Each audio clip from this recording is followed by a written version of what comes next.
Good evening and welcome to Other Voices, brought to you by Peninsula Peace and Justice Center. I'm your host, Paul George.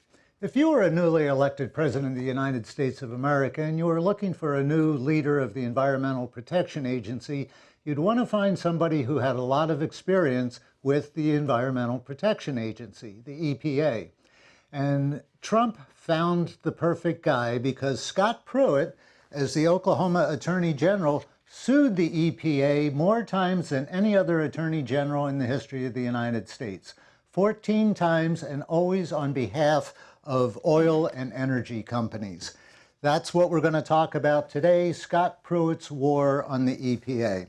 And to help us see just what kind of damage he's doing to this agency and to the environment, I'm really pleased to have two wonderful guests with me, one in the studio and one who's joining us, hopefully, by Skype, if all goes well.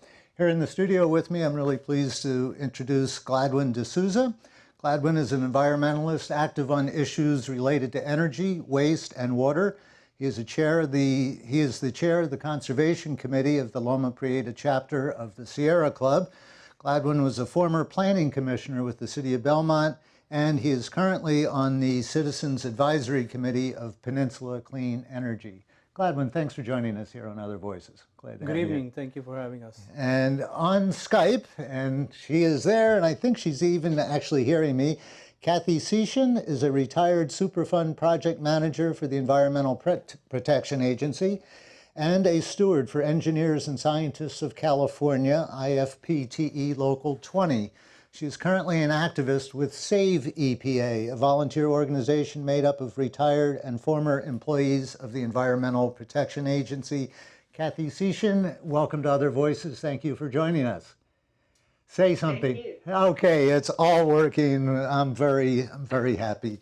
I want to ask each of you to just take 30 seconds or a minute to talk about your organizations. Kathy, give us a quick rundown of what Save EPA is all about and what you're trying to do. It's all former EPA employees, huh? That's right. It was an organization that was born in the wake of the election. I'm getting a feedback. I can ignore it. Yeah, ignore it and go ahead. Just keep talking. Okay. Yes, it's composed of people who were so alarmed at the developments with the Trump administration that we decided that we needed to band together, come out of retirement, and start tracking the problems that were being produced by the administration and find a way to get the word out and to be able to combat these attacks.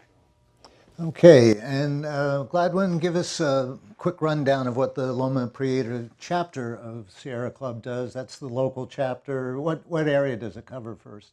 It covers San Mateo County, Santa Clara County, and San Benito County. Big area. Quite a big area. Yeah. And our core mission is to explore, enjoy, and protect.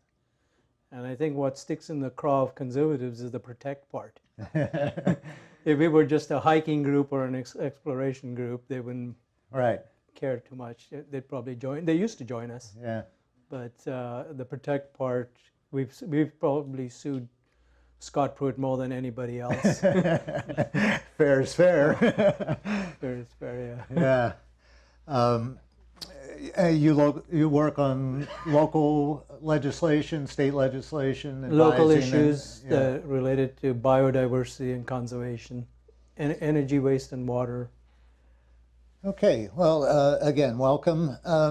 Let's just get a broad picture of who Scott Pruitt is. I think everybody has an idea from what they read of media coverage about him, but you know that he's gone back.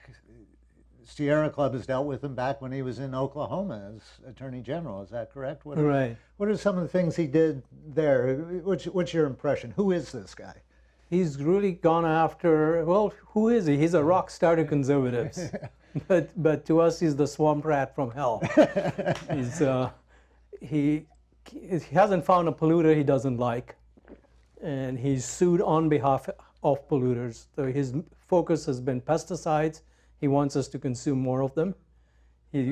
Water, he wants us to have more dirty water, and air, dirty air. And if you look at where those issues are, the ones that he has championed, it's food, energy, and water. Really? We tend to only look at oil and energy, which is really the same thing, but it's food, energy, and water. And why food? Food because if you look at a map of the U.S., we're about 1.9 billion acres of arable land.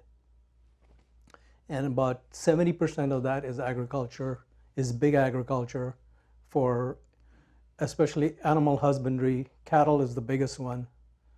And almost all the water projects that you look at across the US that have come about has been for that agriculture. In California alone, we are a big agriculture producer. We take about $11 billion in federal subsidies for our agriculture. Our big agriculture people are big fans of Scott Pruitt. We tend to think of ourselves as liberal, but it's really this coastal liberal. And the coast, it only makes up less than 3.5% of that land mass. These are big urban centers. Yeah. If you count the big urban centers, the rural residential areas, and all the vegetables that are grown in the U.S., you only get 7% of that land mass. Yeah, interesting. So 7 versus 70, you can really see where the power is, and where with the electoral college, that's where all the power goes. Yeah. That's a whole other topic which we have covered on this program. Kathy, let me turn back to you, and I'm getting some kind of sign from the control room to mind your mic. I'm not sure what that means, but let's see if you're still coming through loud and clear. Now, you were already retired when Scott Pruitt came in, is that correct? That's right.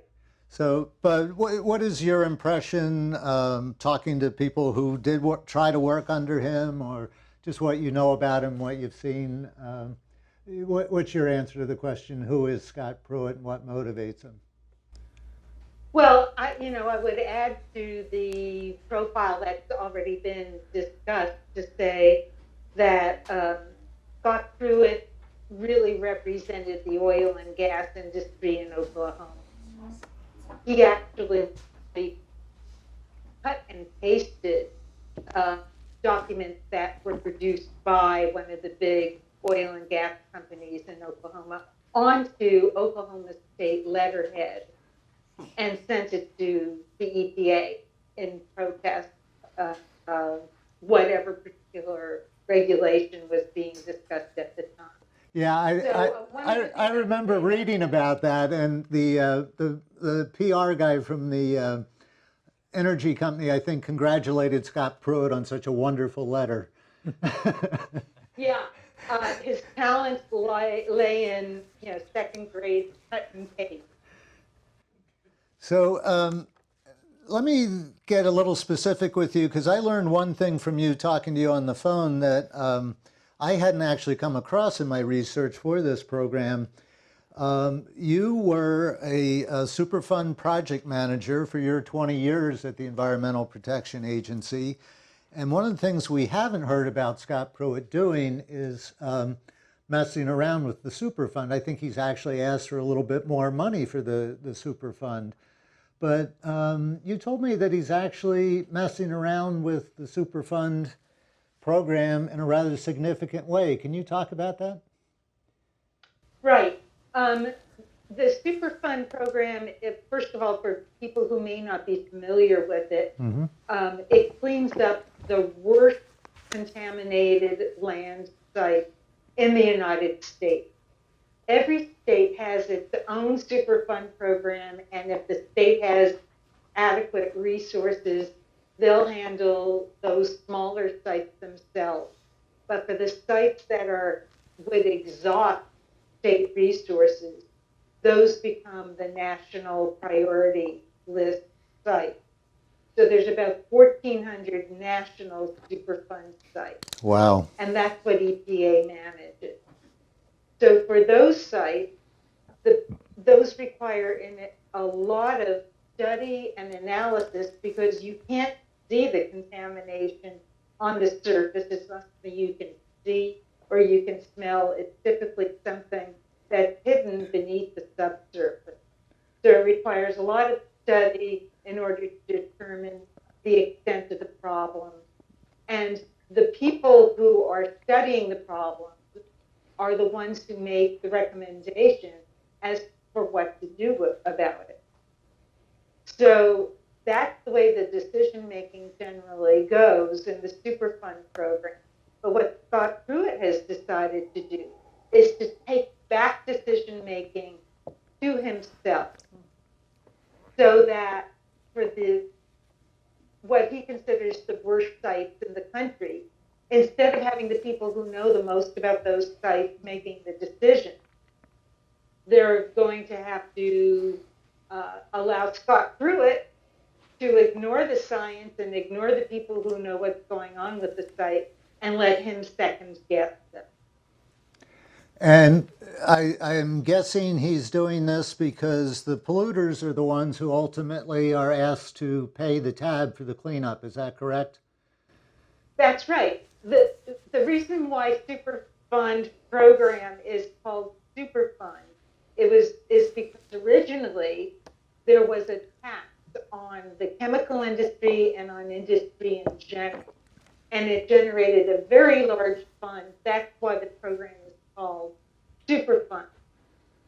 But the polluters allowed that tax to expire in the mid-90s. That was one of the things that the contract on America in the mid-90s did away with. So as a result, the only way we can get sites cleaned up is by having the polluters themselves pay for it directly. And that requires enforcement on the part of the EPA. And so, yes, those are the people who stand to gain if the program itself is rolled back or minimized in terms of the cleanup. And so currently, Scott Pruitt can just ignore the recommendations of the field people. If it's recommended that one of these energy companies that he is so friendly with has a Superfund site that needs to be cleaned up with, he just doesn't sign off on that, and the site stays polluted, and his energy pals don't have to pay anything. Is that what the new regime is? It's possible, and we're tracking these sites. There's 22 sites that were put on a list that are Pruitt's list that he's going to make the decisions about. So we're in the process now of trying to track what the developments are. Are they going to do more cleanup? Are they going to do less? As an example, here in Region 9 is the office in San Francisco, and Region 9 incorporates California, Arizona, Nevada, Hawaii, and the Pacific Islands. It's a big area. One of the sites, it's a big area. There's only 10 regions of the country. And so one of the sites from our region that was put on Pruitt's list is a site in, I believe it's in Nevada, where the state never wanted the site to be put on the federal list because they're very anti-federal government to begin with. But in this case, it was a site that was so large, it was a mining site, that they had to put it on the list because the state did not have the resources. Well, now that that site wound up on Pruitt's list of sites to take back, he decided to let them off the hook and decided not to list the site on the national priorities list and to let the state diddle around with it for another 4 or 6 years without putting it on the national priorities. And what kind of pollution is at this mining site? That's a lot of nasty chemicals, isn't it? A lot of nasty chemicals that can pollute water bodies. And as is typical in these mining sites, it's actually contaminating land that is owned by Native American tribes who are their own government.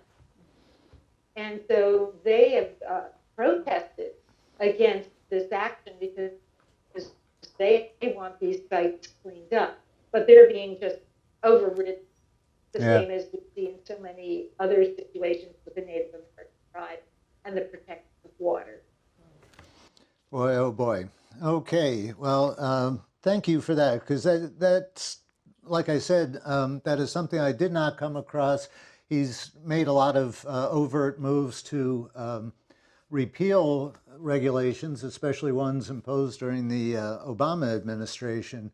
But the Superfund program is continuing, but there are these behind-the-scenes changes that could really substantially impact, and I think that's important. So that's kind of what Save EPA is doing, is watching how things internally might work differently now. Is that it, by tracking closely?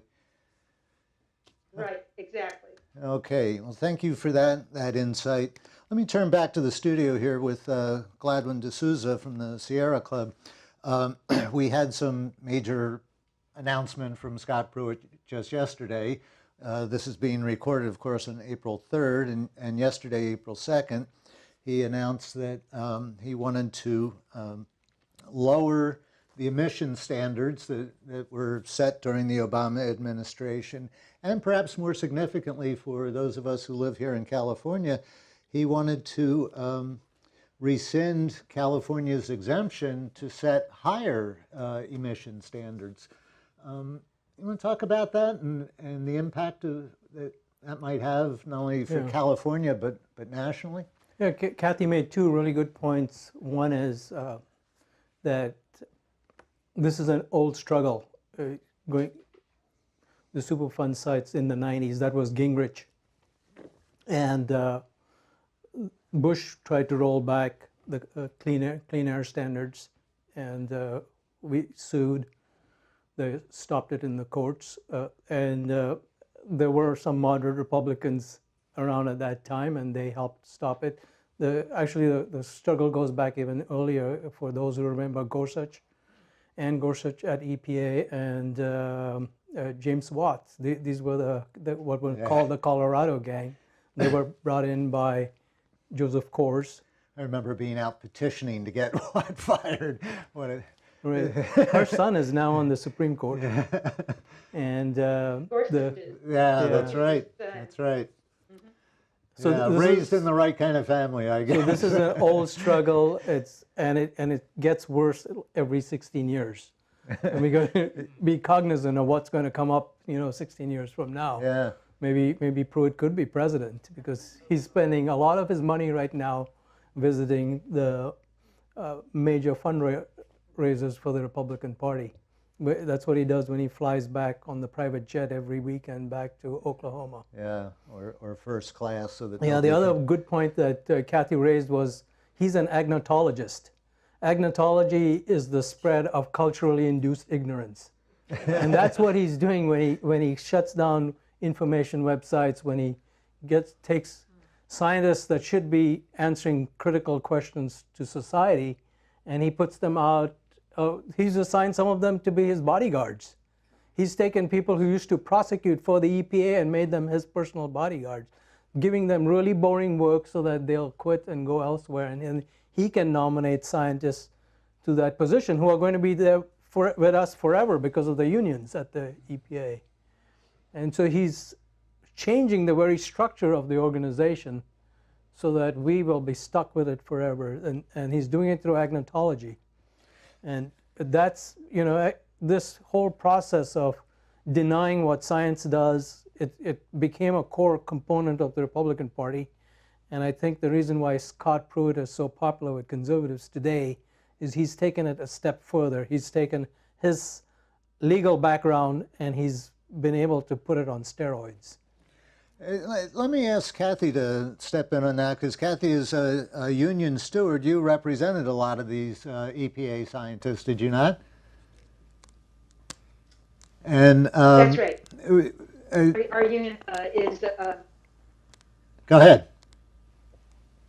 It's the Engineers and Scientists of California. So we represented the engineers and scientists at EPA. And they still do. I'm just I'm retired. Yeah. So I'm no longer a steward. But are you hearing talk from the scientific community about what's happening at EPA? I imagine this is a major concern of Save EPA that you're working with, is what he's doing with scientists, or to scientists. Absolutely.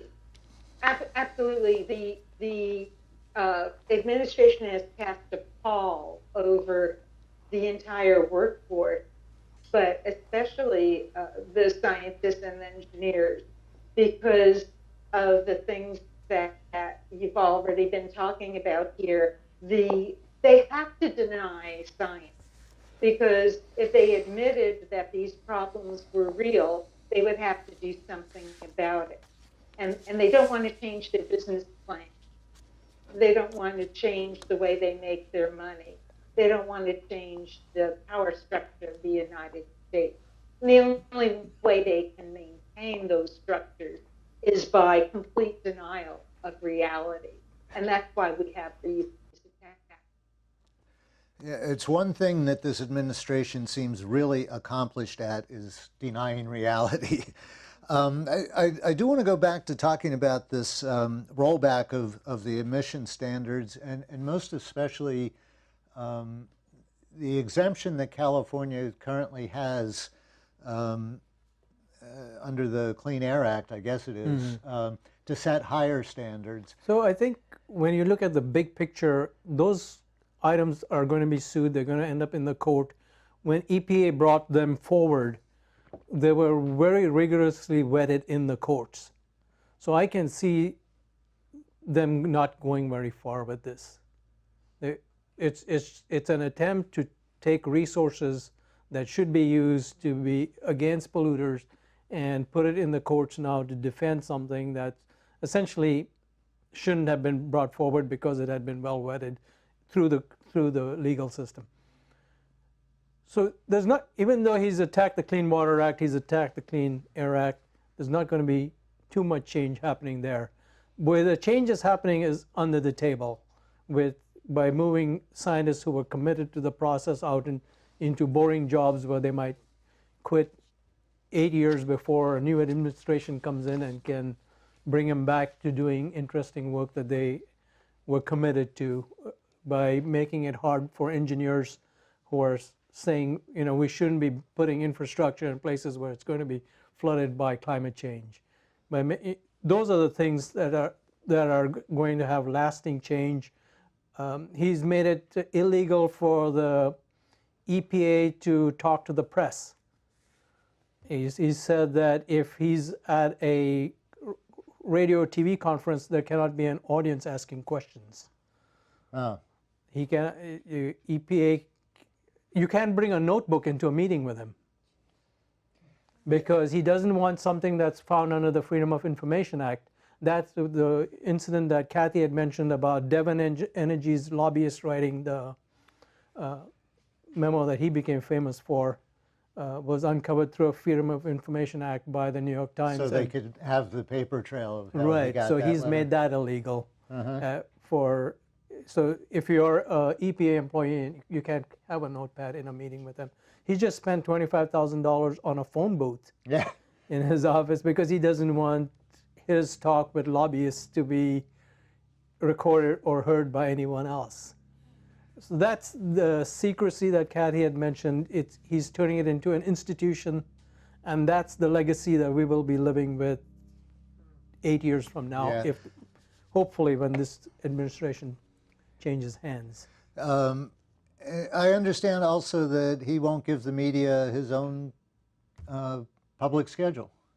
That's right. There's no public schedule of him, even though EPA is a public agency, is supposed to have one. Yeah.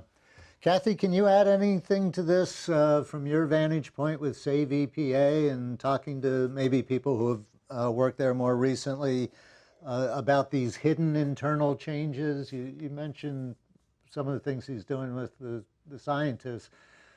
What are some of the other things that Save EPA is observing that are particularly disturbing to them?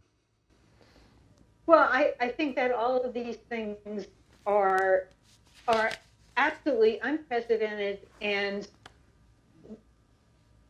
completely go against the entire thrust of public service. I especially feel that way because I've worked in private industry before I worked at EPA. And it was a big culture shock for me to go from industry where you keep everything as secret and you have no requirement to reveal any internal discussions. It was such a huge change to go into public service where essentially everything you do is supposed to be public. You're supposed to make public how you get to certain decisions. You're supposed to subject them to public scrutiny, and you're supposed to answer substantially any questions that come out about it. So what Scott Pruitt is doing is absolutely flying in the face of all of those requirements of public service. He's making EPA into an agency that's not a public service organization, yet the taxpayers are still footing the bill. So you can't get much more outrageous than that. Yeah, as part of preparation for this, I looked up the EPA's mission statement, and it's to protect the safety and health of the public, of the people of the United States. And he's, I think, forgotten just exactly who he's working for. I do want to turn to our studio audience. It's a critical part of Every Other Voices program, but I do want to talk about, and maybe to help whet the appetite for the conversation, some of the things that are being done to fight back against some of these changes, overt or covert, that Scott Pruitt is trying to do at EPA. Kathy, let me start with you. Save EPA. Is Save EPA going to court over any of these things? Or in addition to tracking the changes that are going on,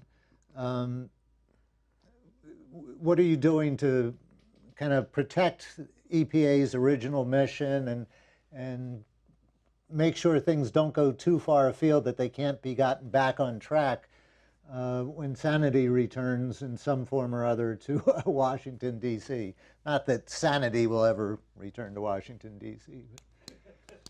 Well, Save EPA, and there's actually a couple of alumni organizations who are working on this. Save EPA has done a great job of notifying people when there's public comment periods on regulations that are being rolled back. And they have a public work website which provides talking points to people so that, for example, when the Clean Power Plan, there was a hearing on it in San Francisco, there were extensive notes on the Save EPA website for talking points that people could refer to and present. So they do a terrific job of notifying people about these rollbacks that are coming up. By the way, when EPA first decided they were going to have these hearings on the Clean Power Plan, they did not include one in San Francisco.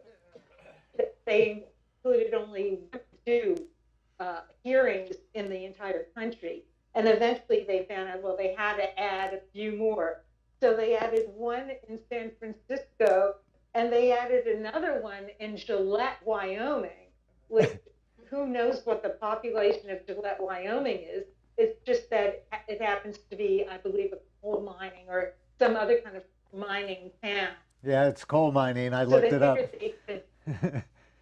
Yeah, so they figured they could counterbalance. Well, there's all of San Francisco, the millions of people who live in the Bay Area, and the 300 people in Gillette, Wyoming, who, it's equal. So if everyone in San Francisco opposes the rollback and everyone in Gillette, Wyoming is in favor of the rollback, well, there you have it. The country is divided. Yeah.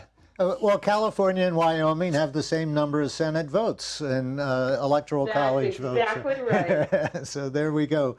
GLADWYN, what is Sierra Club doing, or the local chapter, the Loma Prieta chapter, about these things. I know Sierra Club has joined this very large coalition that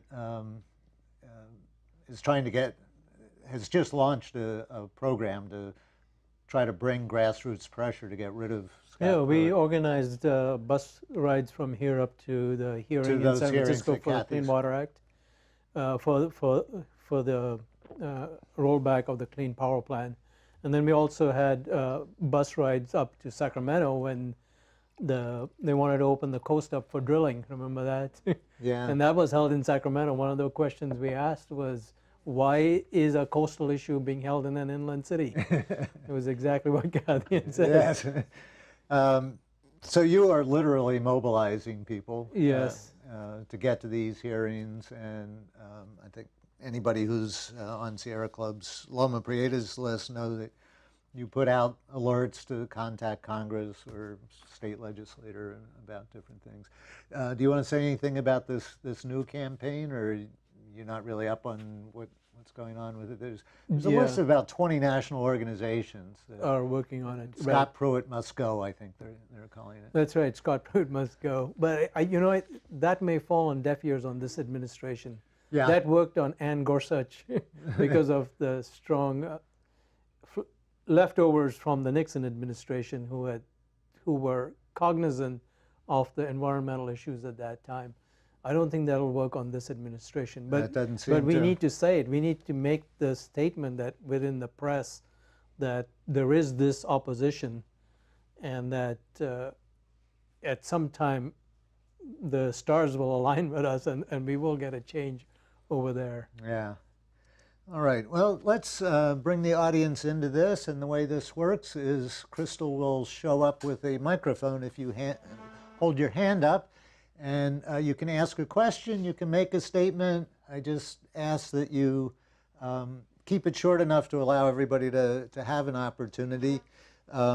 We did hand out here in the studio to the audience a rather long but still limited list of some of the things that Scott Pruitt has been up to. If you have questions about that, maybe one of our guests can expand on it a little bit. I'm not seeing any hands up yet. So GLADWYN, let me turn back to you. Before we started recording, you said you had a particular concern about the Clean Power Plan. First, explain to people what the Clean Power Plan is and what's happening or proposed to happen to it under Scott Pruitt. The Clean Power Plan was another plan that had been challenged under Bush Sr. and then Bush Jr., but finally came through under Obama. And it was going to reduce emissions from power plants. And I think that was so well vetted that EPA had gone through so many iterations getting all the nuances down that I just don't see it being challengeable in the courts anymore. But it's going to go back into the courts. Maybe with Gorsuch in the Supreme Court, they might have another opportunity at making some changes to it. But it'll be minor changes because there was so much work in volumes of documents that it's not going to be that easy to change. So, but what's really troubling is that these manufacturers who have spent all their time and energy coming up with these more efficient cars, like the Prius and all, were out there asking him to change it, making it easier because gasoline prices have dropped, Americans are driving more, they're buying bigger vehicles, SUVs. The Toyota RAV4 is going to displace the Toyota Corolla as the most popular vehicle in the world. And these vehicles are much harder to electrify. They are heavier and bigger. And so the fossil fuel companies, the gasoline, Exxon and Chevron and others, and the car companies are looking at all the massive profits they generate from these selling cars that consume so much gasoline, which is a problem that we caused in the 80s when we gave an exemption to trucks. Uh-huh. And they classified SUVs as trucks, and these guys want to sell more of these things, and that's why they've gone to Pruitt to make these changes. But look what's happening to the rest of the world. You know, renewables have taken over. There's a coal company in Kentucky that's figured out how to bring jobs back for Kentucky coal miners.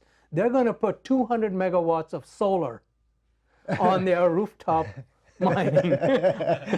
They've stripped the mountain, and now they're going to put solar up there and bring jobs back. Right. Solar jobs. And 200 megawatts is a huge plant, solar plant. It can put out enough power for 700,000 homes. Wow. Maybe that's all the homes they have in Kentucky. You know, it could cover all of Kentucky. But that's what's happening. There's 2 coal companies elsewhere that are going to do huge solar power plants. And these guys are looking backwards. Yeah. They're looking at where we were 40 years ago. They're dinosaurs. They haven't figured out how to adapt to the times. They hate California because we are able to do things differently. We are able to disrupt them. They're looking at how our clean energy is disrupting their model. And so this clean power plan, all it's going to do is delay its implementation. It may delay it 8 years. It's going to result in massive profits for the power companies. But 8 years from now, 16 years from now, it'll change. It just has to change. Coal is not the cheapest energy source anymore. It's solar, it's wind followed by solar. The wind plants are getting huge. They used to be 1 and 2 megawatts. Now they are 5 and 10 megawatts from just one plant. A farmer makes a tremendous amount of money by putting a windmill on his farm rather than, and you know, because of the windmill, it reduces the temperature behind it, so you can grow crops there now, even though the temperature is going up. Huh. How much can a farmer make from one windmill? I don't know, but it's more money than they're making from rangeland and other large sources of farming. When you were mentioning that car manufacturers have been behind this change in the emissions level. Yeah, it was Toyota and Chevrolet, and not Chevrolet. Toyota and Chrysler were the 2 big ones pushing for the changes. Yeah, I read a report yesterday that Scott Pruitt had originally planned to make this big announcement yesterday at a Chevrolet dealership somewhere, and they said, "Oh no, you're not doing that. Don't associate us we don't want to be associated with this." Kathy, you got anything to say about this lower emissions rate? Is that on your radar at all?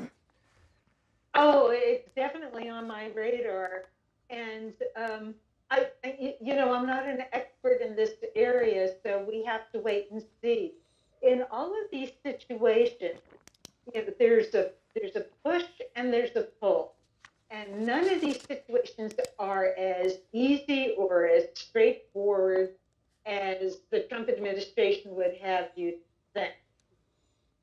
So, these situations, like I think there was also the situation in West Virginia where there's a museum of coal mining or something, and they put solar panels on their roof.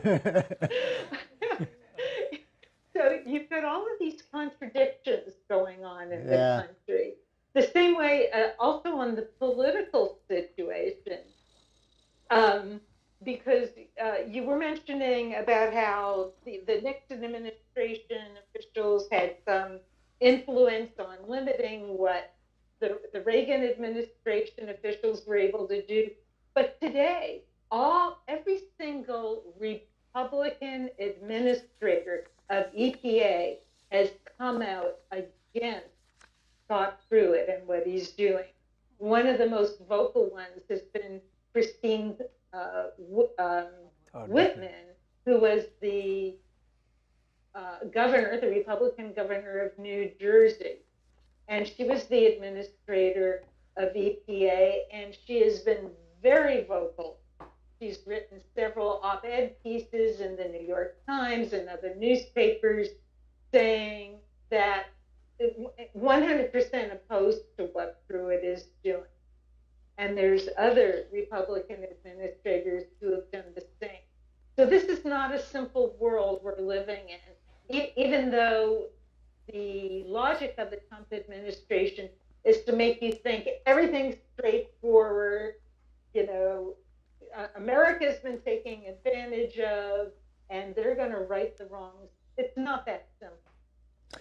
What about, though, I'm thinking of something that GLADWYN mentioned a little while ago, that the personnel changes that Scott Pruitt is bringing about, mostly through trying to get people to quit because they're so miserable there. Are we seeing locked in for a long time at the EPA? Because it is most of these jobs are civil service jobs, and it's not easy to dislodge someone from a civil service job. Are these kinds of personnel changes within the agency a long-term problem, longer term than the Pruitt-Trump problem? I think, unfortunately, they are. And the reason is this.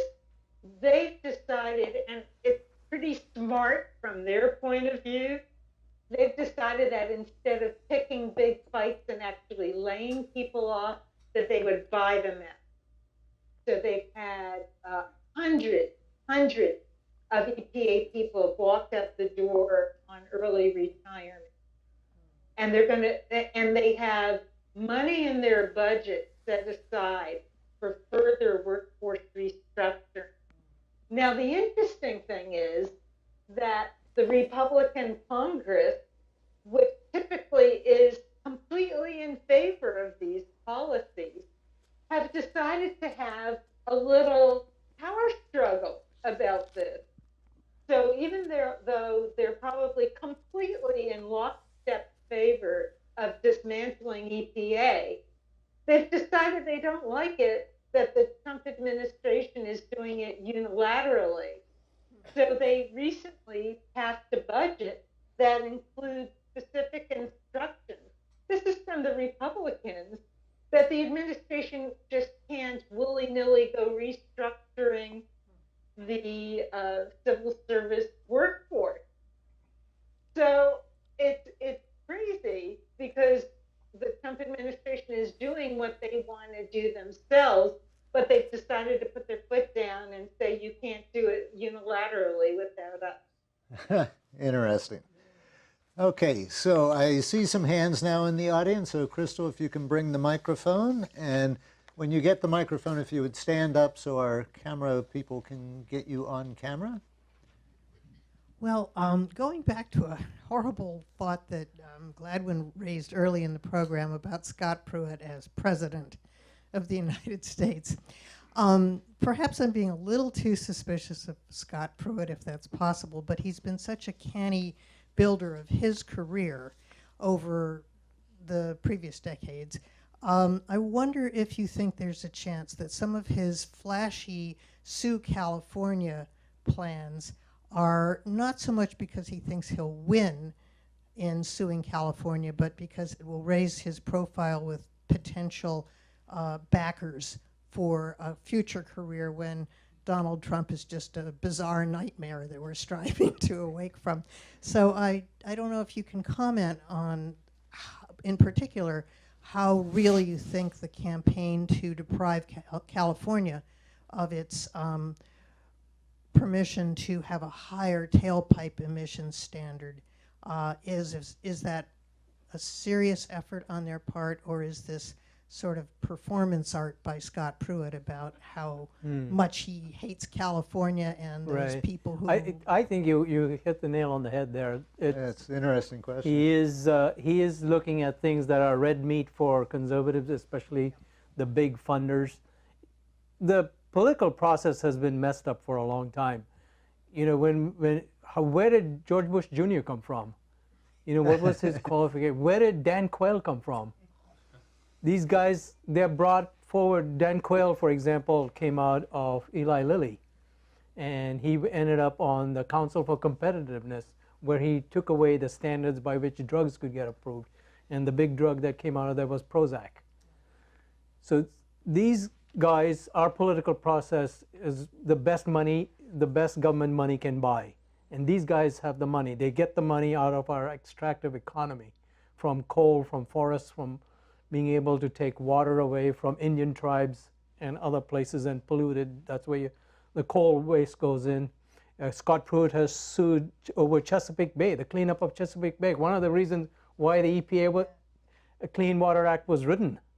And Oklahoma is not on Chesapeake Bay. The 7 states that are on Chesapeake Bay have been working for 40 years to try and get it cleaned up. Why did he sue? He sued because of pesticide residue from agriculture being able to go into other waterways. And if a precedent was set at Chesapeake Bay, it would end up restricting how much residue and waste can go into other waterways. So they don't want the precedent to be set. There are huge donors for those kinds of actions at the EPA, and that's what he's going after. That's why every weekend he's going back, raising his profile to be governor, which he could very well attain. He's backed by Onofre. Onofre flies his own plane, and he takes Scott around to all these rallies in all these towns in Oklahoma. Yeah. And so you know how he became EPA administrator? It was Howard Hamm of Continental Energy was a big donor to Trump's campaign, and when Trump got elected, he asked for one favor. He asked for Scott Pruitt at EPA because of all the good things he's done for us in Oklahoma. So you're right. I think he has a roadmap. He's not a dummy. He knows what he can do for his polluting friends if he's president, and that's what he's working on. Yeah. Kathy, anything you want to add to that, or sound like a? Yeah, no, I think that GLADWYN is doing an excellent job of laying that out. I feel compelled, though, to point out that California has an attorney general who's not shy about suing himself. Yes. And in fact, Javier Becerra has sued the Trump administration far more times than Pruitt ever did. I can't remember what number he's up to, but I think it's at least 50 times in the last year. Yeah. That he has sued. And not all of them are environmental, but many of them are. So I think that, you know, the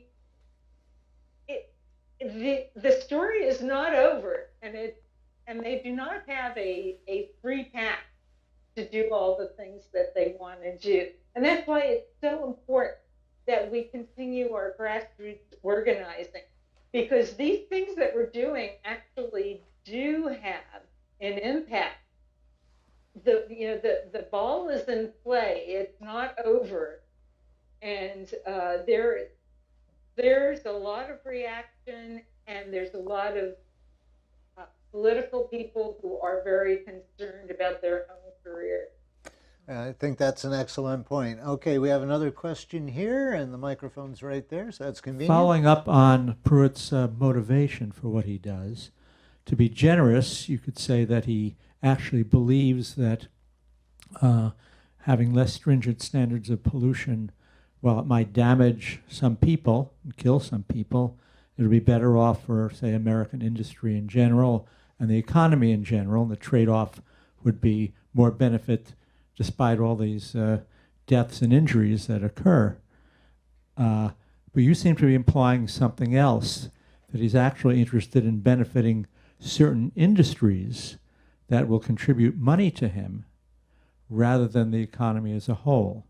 So he has a personal motivation, very selfish personal motivation for murdering people with his deregulation. Right. Do I understand you correctly that you were accusing him of murdering people for the sake of his political career? For the sake of his political career and his donors who are in these dinosaur industries. These industries are going to go away. They haven't been competitive. They're not able to provide goods on the world market anymore, and he's essentially keeping them alive. Coal and big agriculture, this monocrops and the large beef operations, things like that. And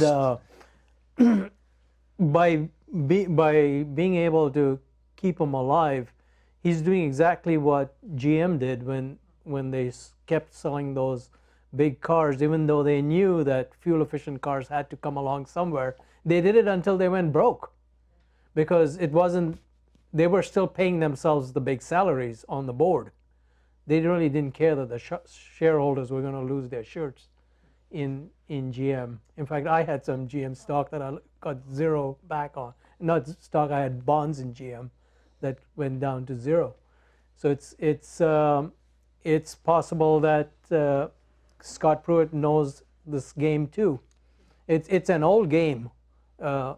When Sherman came across to California after it was taken over from Mexico, he was asked by a miner in Sacramento why he was paying $1 for every mine that they took over to the Mormons who had been sent out here earlier.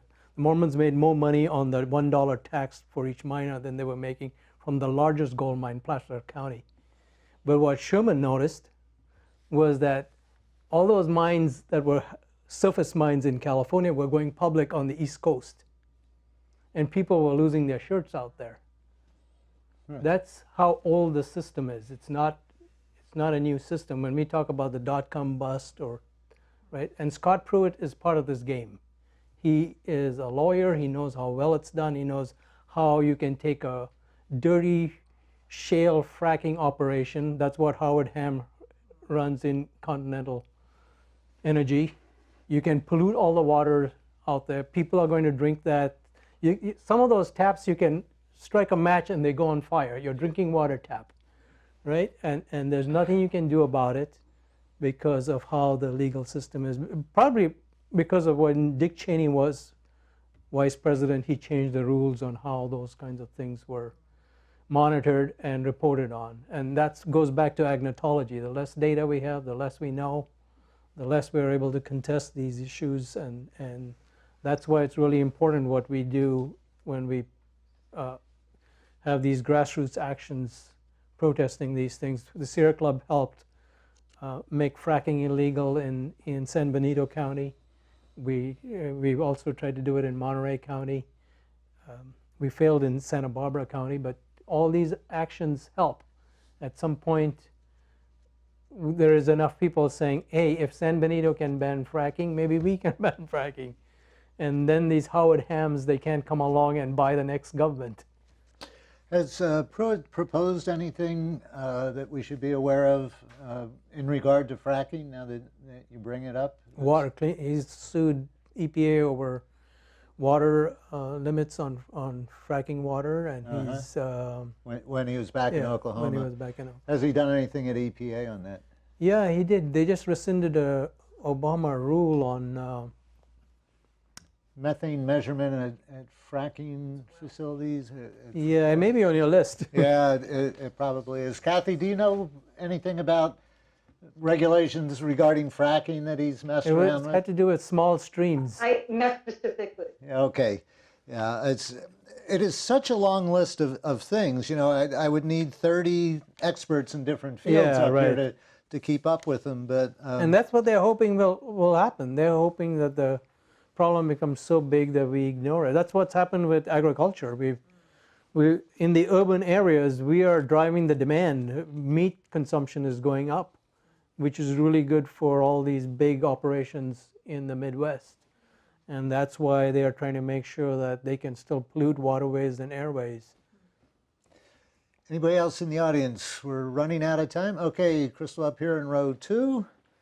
And if you would stand up and speak right into the mic. Just a quick question to Ann. I'm really grateful that your organization is educating us, and I understand you're a group of alums. Do you need donations from the outside? Kathy, that's to you. Yeah. Wow. That's very kind of you to ask that question. I believe that one of the alumni organizations did set themselves up as a charity and can do that. But I would have to get your contact information and get back to you, because we haven't been doing fundraising in an active kind of way. But I really appreciate the support that we can do. I'll try to get some cash out of her before she leaves the studio and send it up to you, Kathy. There you go. I think there is actually I think I remember seeing a donate button on their website, and it'll be shown on the screen, but for those of you here in the audience, studio audience, it's Save EPA alums.info. Save EPA alums, ALUMS.info. And you can check out Save EPA, the organization that Kathy's been working with. It's an excellent question. Organizers love to hear those kinds of questions. We have time for one very fast one. Okay, up here, row 1, Crystal. And yes, Hi, hold it right up there. I've read that fracking water is sometimes used to grow vegetables. Can you talk about that briefly? Is that Yeah, true? yeah. Fracking water, so is biosludge. Some of the like Miracle Grow is biosludge from LA. And they get to not put that on their label. They changed at the agriculture department what could go on that label that says what you're buying. You don't know when you're buying neonicotinoids that kill bees and butterflies. That's on almost all the ornamental plants you buy at the nursery now, even though it's been banned in some countries like France. You're absolutely right that what's happening in food is the big picture, because that's the huge landmass that's where all the electoral college votes are. And those are the people that bring these kinds of Scott Pruitt, these swamp rats from hell. Well, I'm going to have to How cut it off pervasive it is? because we are out of time. We're running out of tape. I've been talking with GLADWYN D'Souza of the Loma Prieta chapter of the Sierra Club, and joining us via Skype, Kathy Setian of Save EPA, former EPA employee with the Superfund program. I thank you both for joining us. Keep up the good work that you're both doing with your organizations. As Kathy mentioned, it's the grassroots action that's ultimately going to win out here. You've been watching Other Voices, brought to you by Peninsula Peace and Justice Center. Thanks for joining us. GLADWYN, thank you. Thank you.